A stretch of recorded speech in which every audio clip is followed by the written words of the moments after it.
కొండని తిరిగి తిరిగి చూడాలంటే మనకు ఓపిక కూడా ఉండాలి.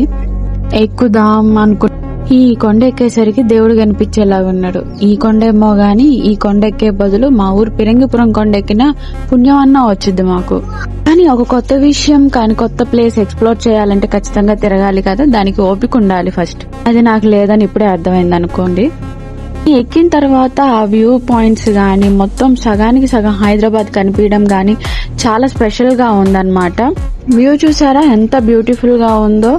మరి ఈ వ్యూ కూడా మీరు చూడాలంటే ఒకసారి తప్పకుండా గోల్కొండకైతే రావాల్సిందే. ఎక్కి ఎక్కి ఎక్కి నాకున్న ఓపిక కూడా పోయేలా ఉందని అక్కడక్కడ ఆగుతూ ఎక్కానన్నమాట. ఈ చిన్న కొండ ఎక్కలేకపోతున్నాను. ఏదైనా రేపు పెద్ద ట్రెక్కింగ్కి వెళ్తే నేను ఎక్కగలనా అనిపించింది. ఇంకా పైకి వెళ్ళి వ్యూ పాయింట్ చూద్దాం అనుకున్నాము, కానీ అప్పటికే నా కాళ్ళు చాలా వణుకుతున్నాయి. పైకి ఎక్కలేకపోతున్నాను, ఆయాసంగా ఉంది. దట్టు ఫుల్ ఎండగా సగం వరకు వెళ్ళి మా ట్రెక్కింగ్ ఆపేసాం అనమాట. సో నా వీడియో కనుక మీకు నచ్చినట్టయితే ప్లీజ్